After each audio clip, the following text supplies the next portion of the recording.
Ir a adorar al Señor. Somos valientes de veras. La iglesia está llena y mi corazón está contento también, porque estamos aquí para adorar y bendecir el nombre del Señor. Queridos hermanos, en esta mañana el título de mi sermón es "Lo que tú tienes es poderoso". Y pudiéramos decir que tengo que sea poderoso, pues todo lo que tú tienes es poderoso si tú lo pones en las manos del Señor. El texto de esta mañana estaba en Éxodo 4, 1 y 2. Y dice: entonces Moisés respondió diciendo: he aquí que ellos no me creerán ni oirán mi voz, porque dirán: no te ha parecido Jehová. Y Jehová dijo: ¿qué es eso que tienes en tu mano? Y él respondió: una vara. Vamos a cerrar nuestros ojitos para pedir la bendición de Dios. Querido Dios y Padre Celestial del universo, loado y bendecido seas en todas las naciones y en todo el universo, Señor. Nos unimos, Padre, a tus ángeles que en este día están de rodillas ante tu presencia, alabando y bendiciendo tu nombre. Padre mío, tu misericordia, tu gracia, tu poder, tu amor sea con cada uno de nosotros. Bendiga, Señor, especialmente a las visitas que están con nosotros. Por favor, Padre, toca sus corazones, sus mentes, su vida, para que ellos puedan ver que hay poder en tu palabra. Querido Dios, bendice a nuestros niños y que tu misericordia, que tu gracia también bendigan a la sierva que has escogido en esta mañana, Señor. Úngeme con tu Espíritu Santo, Padre, para hablar palabra con poder del Espíritu Santo. En el nombre de Cristo Jesús. Amén. Hermanos queridos, antes de iniciar mi tema, yo quiero decirles que no miren a este vaso de barro, miren la palabra de Dios. Cuando nosotros vemos la palabra de Dios, hay poder en su palabra. Moisés le dice al Señor que el pueblo no le va a creer cuando Dios le da la orden a Moisés de sacar al pueblo de Dios que estaba en esclavitud en Egipto. ¿Por qué Moisés le dice al Señor que el pueblo no lo va a creer? Si ustedes lo vemos desde el punto de la historia bíblica, Moisés en parte tiene razón, porque el pueblo de Dios estuvo en cautiverio en Egipto 400 años. Y en esos 400 años el Señor no había levantado profeta. O sea, no había habido manifestación de profecía en el Señor durante esos 400 años que después de que José, su padre, Isaac, Jacob se fueron a Egipto porque hubo hambre en el pueblo de Israel, en el pueblo de Dios, tuvieron que ir a Egipto. El faraón conocía a José y había gracia, le permitió la tierra de Gosén y le dio todo tipo de preferencia porque él lo conocía. Pero mediante pasaron los años, José murió, su descendencia murió, entonces ya no lo conocieron al pueblo de Dios y comenzaron más bien a hacerlo esclavos, ¿verdad? A maltratarlo porque el pueblo se iba creciendo y se iba reproduciendo. Entonces el faraón que estaba en ese tiempo en Egipto dijo: no vaya a ser que este pueblo crezca más que los propios egipcios y que nos hagan aquí una contrarrevolución y que voten el gobernado que tenía Egipto. Entonces, por eso es que Moisés le dice al Señor que no le iban a creer, porque no había habido profeta. Sin embargo, el Señor le da varios milagros, ¿se acuerdan? Cuando el Señor le dice a Moisés, ¿qué tienes en tu mano? Moisés le dice, tengo una vara. ¿De quién era la vara? De Moisés. Ahora, ¿por qué Moisés usaba esa vara? Bueno, Moisés era un apacentador de ovejas y la vara o el cayado o el bastón, tiene muchos nombres, servía para apoyarse, porque en los caminos de piedra se apoya el pastor. También la vara sirve para, con los gestos de la vara, la oveja sabe si va a la derecha o si va a la izquierda. El pastor le hace así, ellas saben que van para allá. El pastor le hace así, van para allá. Y si le hace así, es que van de frente. O sea, con ese bastón, con esa vara, Moisés dirigía y apacentaba a sus ovejas. También le servía como arma, porque cuando una bestia, cuando una fiera venía a atacar a la oveja, con esa vara ellos defendían a sus ovejas. Quiere decir que esa vara tiene que haber estado hecha de un material fuerte y pesado para que pudiera servir como una arma. Entonces, lo que Moisés tenía en ese momento era una arma nada más. Un palo, un bastón. Entonces el Señor le dice, ajá, con eso tú puedes hacer algo por la obra que yo quiero que haga. La situación que estaba pasando, hermano, el pueblo de Egipto en ese tiempo no es nada, como le dijera yo, fuera del sufrimiento que nosotros pasamos cuando estamos en el mundo, ¿verdad? Y aún cuando estamos en los caminos del Señor, pasamos por tristeza, por falta de trabajo, por depresiones, por enfermedades, por una serie de situaciones. Pero acuérdense que si Dios oyó a ese pueblo cuando clamaban por justicia, cuando estaba siendo maltratado por los egipcios, ese mismo Señor que no muda, no cambia, es el mismo que nos escucha en este momento cuando clamamos a Él. Es el mismo Dios. Dios no ha cambiado. Dios está allí para escucharnos. Ahora, el Señor escuchó el llanto y el dolor de su pueblo y levantó a Moisés. Creemos que el Señor levantó a Moisés en ese momento cuando miró la salsa ardiendo, que él se asustó, o es que ya el Señor vino haciendo provisión en la vida de Moisés para rescatar a su pueblo.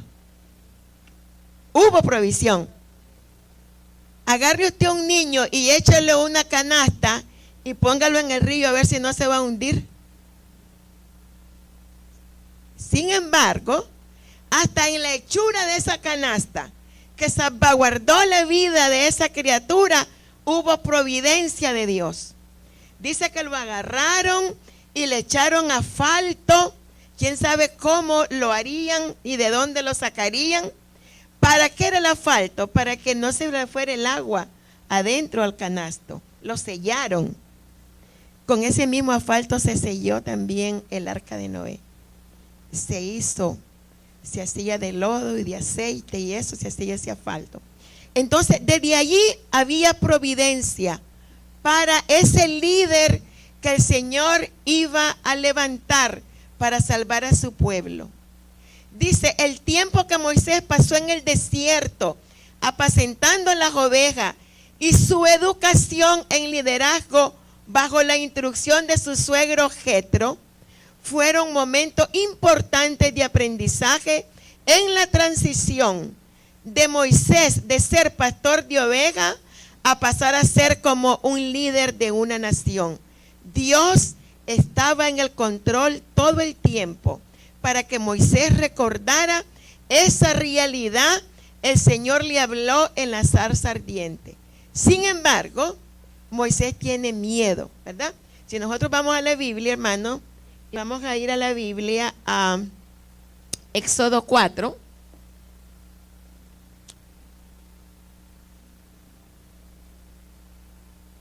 Dice que Éxodo 4:1, empezando en el 1.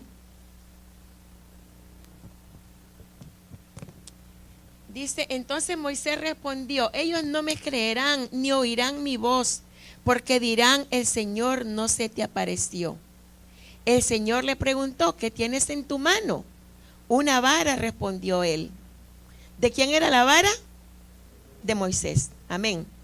Entonces el Señor le dijo, extiende tu mano y tómala. No.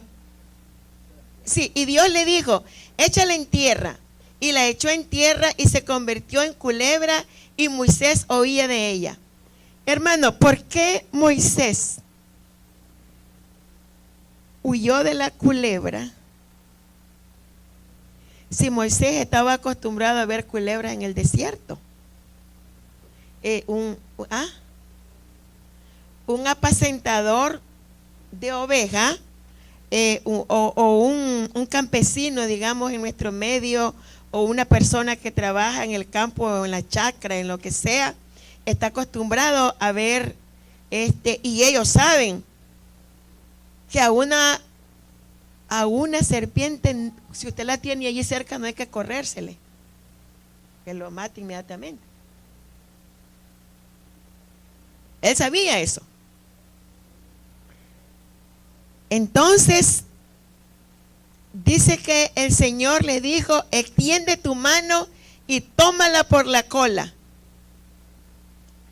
¿Era normal o es normal que una persona que conoce del campo mate a una serpiente por la cola? No, lo mata. ¿Sí? Porque lo agarra la cola y le clava. Sin embargo, la orden fue esa. Tómala por la cola. Esa es la orden de Dios. A veces el Señor da una orden que a veces, wow. Pero cuando nosotros tenemos fe y creemos, esa era la palabra de Dios. Dice que Él la tomó por la cola y se volvió a hacer la vara en su mano. Entonces el Señor le dice, por eso te creerán que se te apareció el Señor, el Dios de tus padres, el Dios de Abraham, de Isaac y Dios de Jacob. Además el Señor le dijo, pon tu mano en tu seno, y la puso en su seno, y cuando la sacó, su mano estaba leprosa y blanca como la nieve. Y el Señor le dijo, vuelve a poner tu mano en tu seno, y él la volvió a poner en su seno, y al sacarla se volvió como la otra carne. Y todavía le dice, si no te creen, después de esos 2 milagros, si no te creen ni te obedecen en la primera señal, creerán en la segunda. Y si tampoco te creyeran estas 2 señales, ni oyeran tu voz, toma el agua del río y derrámala en tierra, y el agua que tomes del río se volverá sangre en la tierra. El tercer milagro. Sin embargo, Moisés le dice en el 10, Señor, yo nunca he sido hombre de fácil palabra, ni antes ni aún desde que tú hablas a tu siervo, porque soy tarde de habla y torpe de lengua. ¿Era verdad eso? No. Dice que Moisés era uno de los hombres más letrados, brillante en conocimiento aún de las costumbres egipcias. Moisés fue creado en la casa del faraón como hijo del faraón. Por lo tanto, él recibió capacitación de magistrado, de gobernador. El miedo que él tenía lo hizo hablar de esa forma. Y dice que el Señor se enojó. Dice más adelante que el Señor se enojó. Y le dijo, el que hizo la voz no puede hacer hablar. El que hizo el oído no puede hacer oír. Y el enojo del Señor, imagínense que Moisés pudo haber hecho solo esta obra que el Señor le puso en su mano. Sin embargo, como él se negó varias veces, el Señor le dijo, trae a Aarón, tu hermano, él viene en camino, y entonces los milagros no los vas a hacer tú, los milagros los va a hacer él, pero con la vara de Moisés. Si ustedes leen detenidamente, ustedes se van a dar cuenta que el que hirió las aguas para que se convirtieran en sangre fue Aarón, no fue Moisés. Entonces el Señor le dice, ok, tú le vas a decir a él lo que va a hacer y tú vas a hacer a él como Dios porque tú le vas a dar las órdenes. Pero no pudo él hacer por él mismo como Dios lo llamó para que él hiciera la obra. Pero más adelante, hermano, lo lindo de esto es que cuando el Señor, cuando viene su hermano y se une con él, hasta entonces él dice sí, porque ya se sintió como que él estaba apoyado por él. Hermano, muchas veces nosotros, no es que nadie te vaya a salvar, porque acuérdense de que nadie se va a salvar, pero el testimonio que usted le dé a una persona, su fe, su deseo de trabajar, su honradez, le puede ayudar mucho a una persona para que juntos puedan desarrollar la obra que el Señor tiene preparado para nosotros. El Señor, mediante la zarza ardiente, dialogó con Moisés personalmente y le comunicó sus planes de liberar a Israel con instrucciones bien claras. Aunque Dios ya había establecido su plan desde antes que naciera Moisés, deseaba trabajar por medio de él, su agente humano y colaborador, para concretar su plan. Y por eso le digo, ¿qué tienes en tu mano? Sin embargo, cuando él le dice todo eso de que él no podía y que viene su hermano a ayudarle, dice el 18, el 4:18, que entonces dice, Moisés volvió a su suegro Jetro y le dijo, con tu permiso volveré a mis hermanos que están en Egipto para ver si aún viven. Y Jetro dijo a Moisés, ve en paz. Y el Señor había dicho a Moisés en Medián, vuelve a Egipto porque ha muerto todo lo que procuraban tu muerte. Yo lo quiero llevar al 20. Dice, entonces Moisés tomó a su esposa y a sus hijos, los puso sobre un asno y volvió a Egipto. ¿Y qué más llevó? ¿La vara de quién? Ya no era de Moisés la vara, era de Dios. O sea, lo que Moisés tenía en sus manos, cuando Moisés dice sí a la obra, el Señor lo toma como que es de él, porque dice, también llevó la vara de Dios en sus manos. Y esa vara se hizo poderosa, porque con esa vara fue que Aarón hirió el río y se convirtió en sangre, y muchos de los milagros se hicieron a través de esa vara. ¿Qué tienes tú en tus manos, hermano querido? ¿Qué posees? Que el Señor pueda hacerlo poderoso. Hermanos, yo he contado una historia, que no es una historia, es una realidad que yo viví. Tal vez algunos de los antiguos la han escuchado.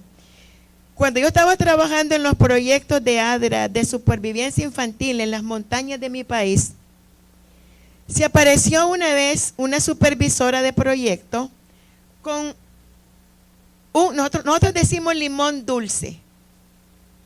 Es una especie que no es cítrico, pero es un limón grande. Hay gente que le dice lima, ¿verdad? Hermano, nunca había visto una lima de ese tamaño yo. Probablemente aquí, porque ya les están echando un montón de cosas y ya los hacen grandes, pero natural.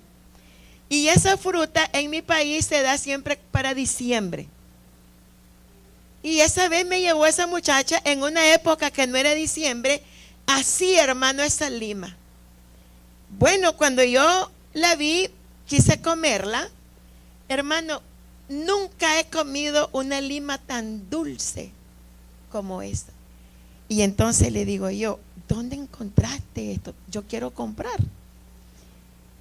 Y me dice ella, mire, eso, hay una señora cuando usted regresa a la capital que vive en una bajadita de un río y que solo el árbol de esa señora da ese tipo de lima aquí en este lugar. Hermano, y a mí me llamó la atención, yo dije, voy a pasar comprando para mis hijas cuando yo vaya a la capital, y pasé. Miren lo que me encontré, hermano, en esa casa.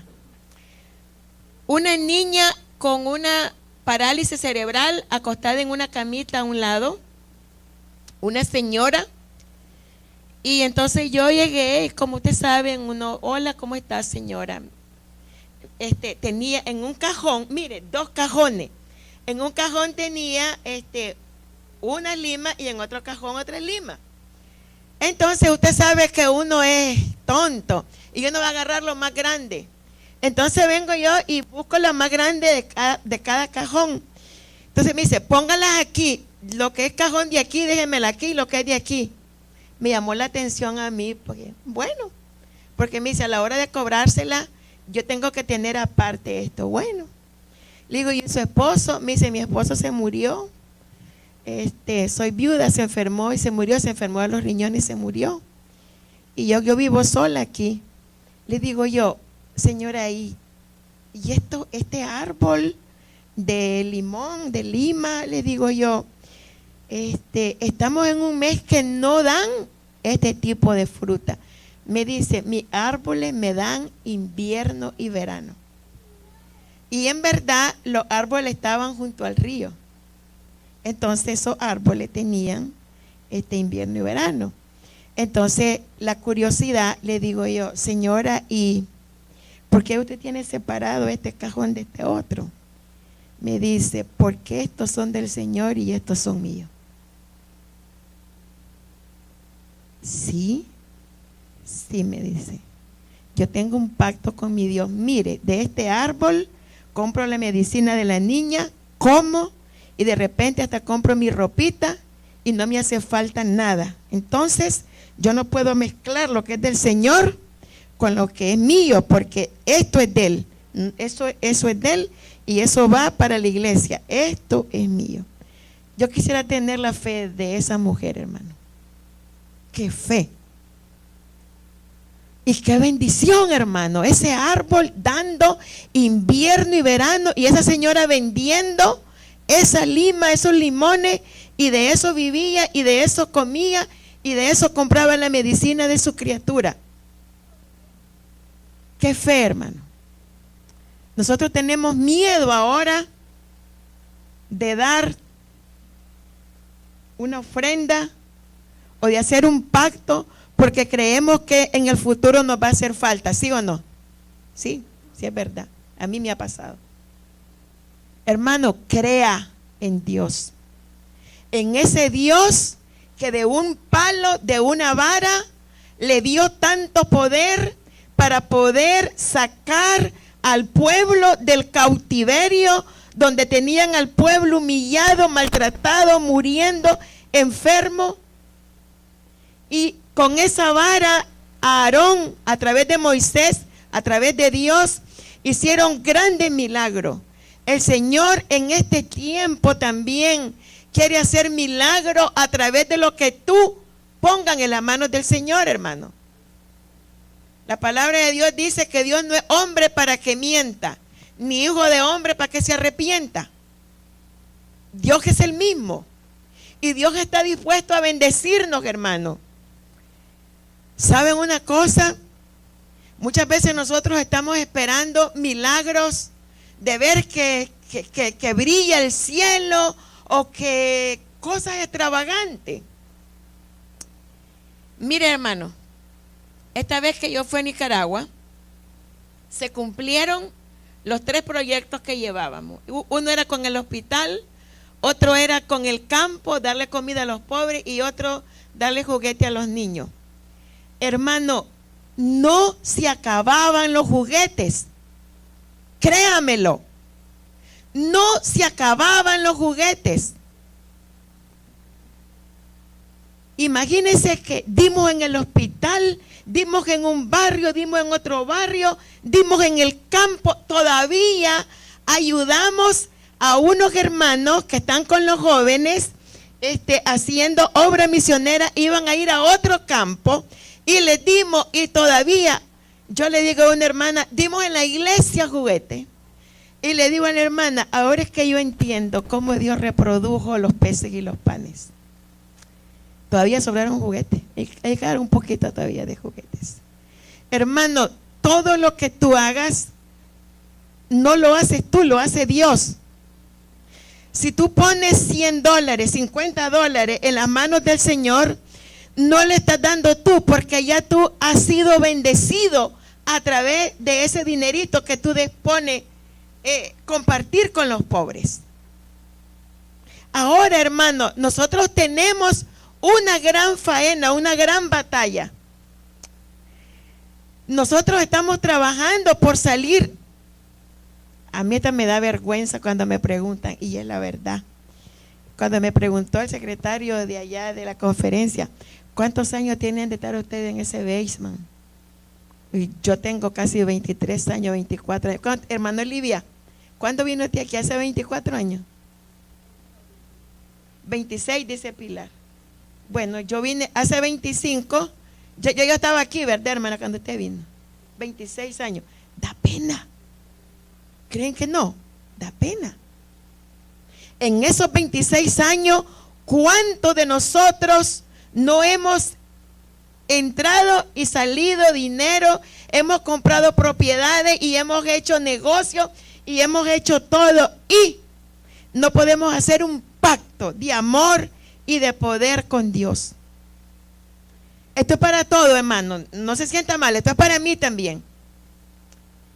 Nosotros, hermanos, tenemos que hacer un pacto con el Señor, un pacto de trabajar para poder reunir un down payment para que salgamos de aquí e ir a predicar este evangelio allá. No es aquí, es allá donde están nuestros hermanos hispanos, allá en la ciudad. Hermano, la propuesta en esta mañana es la siguiente. ¿Cuántos de nosotros estaríamos dispuestos a dar, además de nuestro diezmo, un 10% de ofrenda para que crezca el fondo pro templo y nosotros podamos salir de aquí? No levante la mano, lo dejo solamente en su corazón. Dice, la vara de Dios, a pesar de la seguridad de la presencia y del poder de Dios demostrado bajo su transformación, todavía seguimos diciendo que tenemos problemas, que no podemos hablar, que no podemos ir a la gente. El que creó la boca te puede capacitar para hablar, y el que creó el oído te puede capacitar para oír la voz del Espíritu Santo. Esa es la clave en la transición de toda la historia del ser humano. Porque desde el momento en que tú le pones al Señor, así como Moisés le puso su vara, eso produjo un cambio, porque el dueño de la vara pasó a ser el Señor y no Moisés. El dueño de tus propiedades, el dueño de tus zapatos, el dueño de tu comida, el dueño de tu carro, es el Señor. ¿Tú hubieras podido comprar un carro si te hubieras postrado en una cama enfermo? No. ¿Tú hubieras podido hacer dinero si no tuvieras manos para trabajar? No. Todo eso es providencia del Señor. Nosotros tenemos que olvidar esa manera de decir, mi carro, mi gente, mi. Todo lo que tenemos es providencia divina, incluso el poder agacharnos en la mañana y ponernos los zapatos. Y ¿saben qué? Lastimosamente, hermano, el Señor da y da y da, pero hay un momento que Él quiere recoger también. Pero si Él no recoge, entonces te quita el talento y se lo da a otro. ¿Por qué? Ya vio y esperó y esperó y esperó y no hubo. Un pastor argentino contaba una anécdota de que un día se le enfermó la persona que tenía el canto, tenía una campaña evangélica. y se enfermó la persona que tenía el servicio de canto, que es lo más importante cuando hay una campaña evangélica. Y de repente dice él que mira venir a una muchacha que él la conoció en la iglesia y que tenía una voz preciosa, y dijo: gracias, Dios mío, aquí viene tu respuesta a mis oraciones, aquí viene la hermanita que va a ayudarme con los cantos. Entonces dice que él va y corre y le dice: hermana, tengo un problema, la directora de canto se me enfermó y no está, y ahora no hay o quien dirija, pero mire que Dios la puso a usted aquí, está usted aquí. Y la señora o la señorita le dice: pastor, lo siento, no canto más.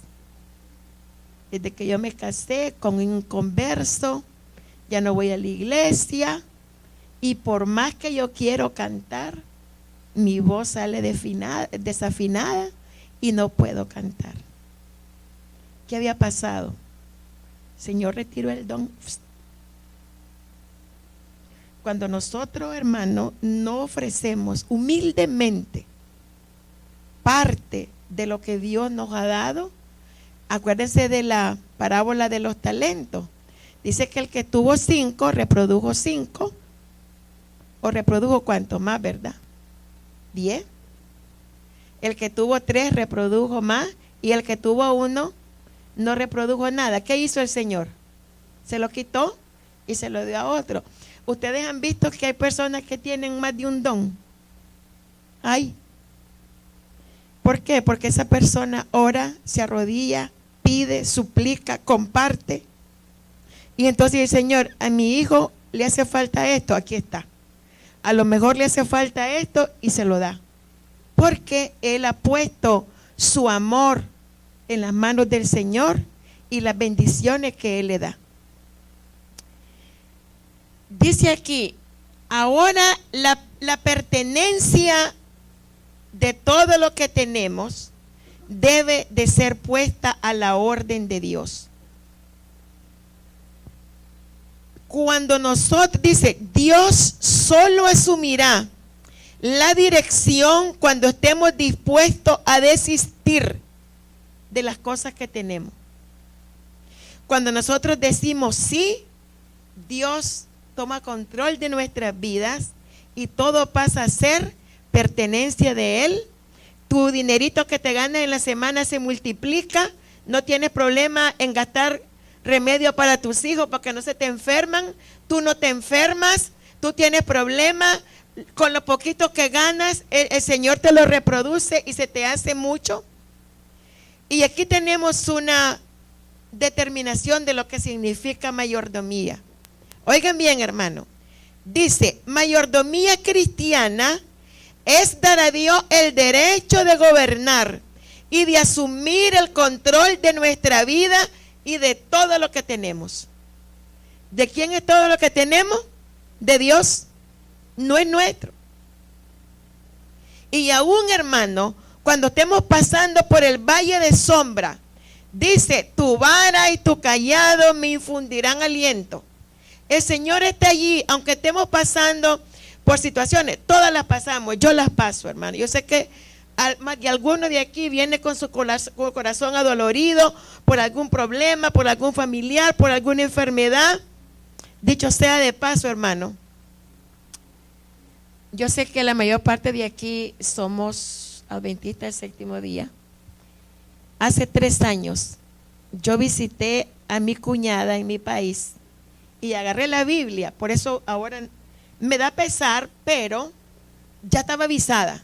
Agarré la Biblia porque siempre que llego encuentro cerditos allí amarrados.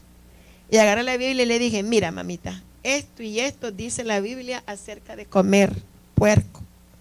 Pues la operaron, yo estuve pidiendo oración por ella, aunque en desobediencia dice que el Señor nos, ¿cómo le dijera? Nos atenemos a su misericordia. Está con un tumor en la cabeza de gusano del cerdo. La operaron, no sabemos cómo va a quedar, pero hermano, el Señor está hablando. el Señor está diciendo que todo lo que tenemos y todo lo que ha sido ordenado por Dios, debemos de cumplirlo, hermano. Porque si nosotros estamos en desobediencia, mire, si yo sé que esto es malo, y yo, a pesar de que yo lo sé, yo sigo en el pecado, ¿usted cree que el Señor escuchará esa oración, esa petición? Dice hermana de White que no. Nosotros, porque vamos a Dios, ¿verdad? Pero la hermana de White dice que es blasfema. Cuando tú sabes hacer lo bueno y haces lo malo y te arrodillas a orar por eso, el Señor no va a contestar esa oración. ¿Por qué? Porque ya sabemos, ya estamos avisados. Probablemente el Señor intervendrá en una persona pobrecita que no conoce lo que Dios demanda de nosotros. Hermano, si Dios es capaz de hacer cualquier cosa y Él usará cualquier cosa, hasta las herramientas más simples para la gloria de su nombre. Imagínense ese palo de limón que yo le decía, la vara de Moisés.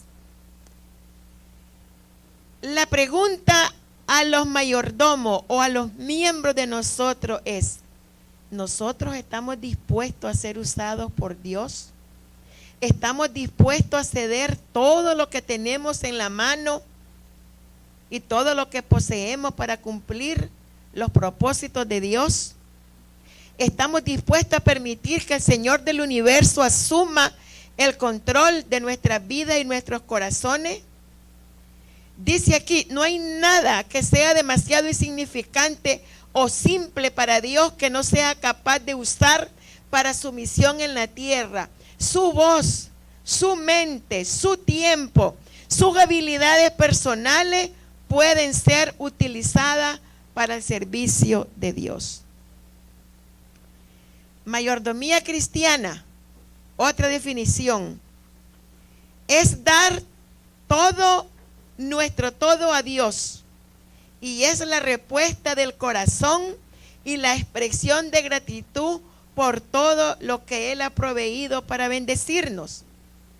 Hermano, vamos a ir al libro de Crónicas y vamos a constatar una vez más de quién es todo lo que tenemos. Crónicas, vamos a ir al capítulo 29 de Crónicas. Primera de Crónicas, hermano.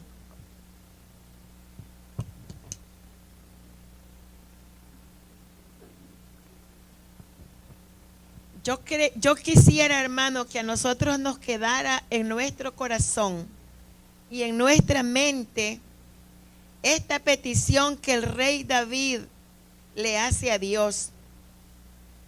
Y dice así, en 10, hermano, estoy en 29:10, Primera de Crónicas 29:10.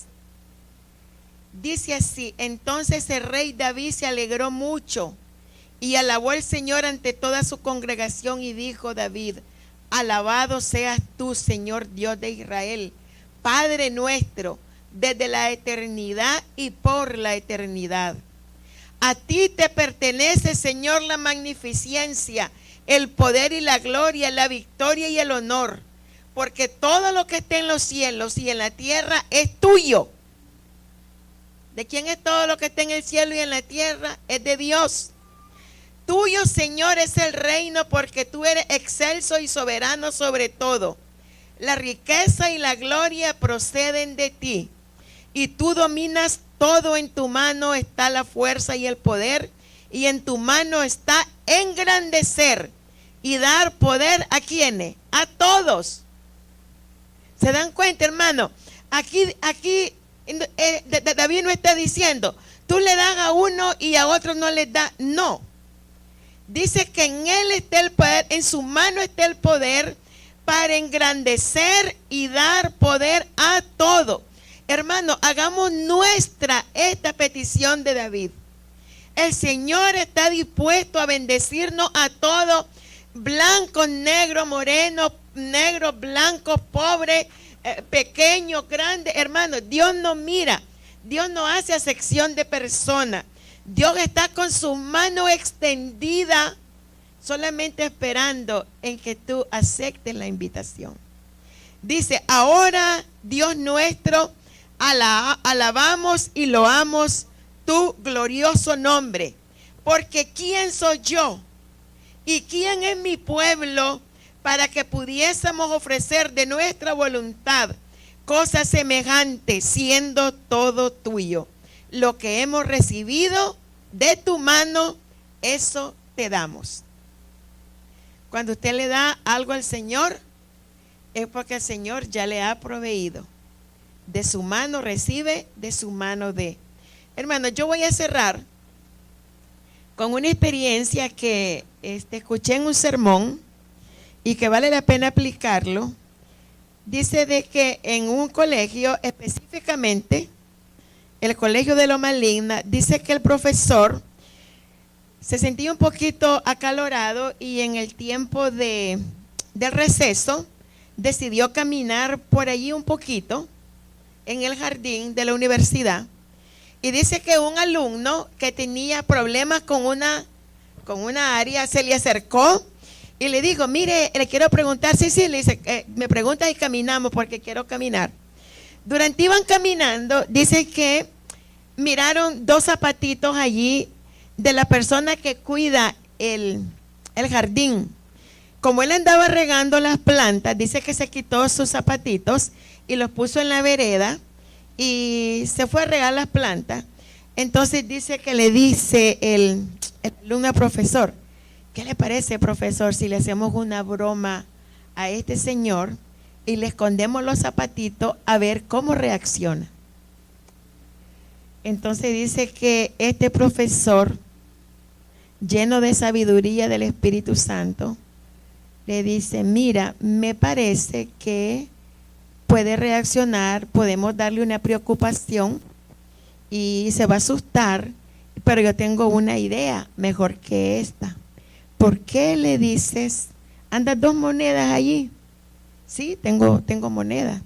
Ponle una moneda en cada zapato y vamos a ver cómo reacciona cuando él venga. Así fue, cuando el Señor salió, dice, agarró su zapatito, se lo puso y sintió algo, dijo, oh, aquí hay algo.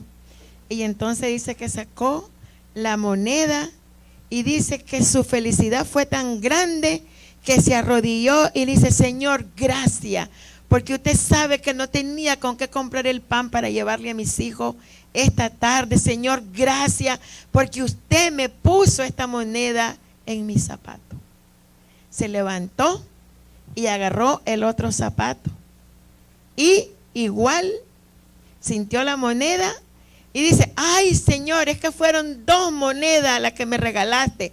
Con esta otra moneda puedo comprar la leche porque tampoco tenía leche. Gracias, Señor, porque tú me escuchas, porque tú escuchas a tus hijos cuando tienen hambre. El profesor le dice al alumno, ¿tú viste cómo reaccionó? Esa bendición en parte es tuya, porque tú pusiste el corazón para darle esa moneda. Hermano, el Señor quiere que tú, a veces no tenemos posiciones materiales, pero tenemos el don de la palabra, tenemos el don del pensamiento. Hermano, todos somos un cuerpo. Usa lo que tienes para alabanza del Señor y el Señor te lo prosperará y habrá poder en eso. El Señor bendiga a su iglesia, hermano, y el Señor permita que nosotros como cristianos seamos instrumento de la gracia de Dios y Él nos usará si estamos dispuestos a ser usados por Él. En verdad, Él nos capacitará para hacer todo lo que parece imposible y Él recorrerá el camino con nosotros. El Señor les bendiga, hermano. Amén.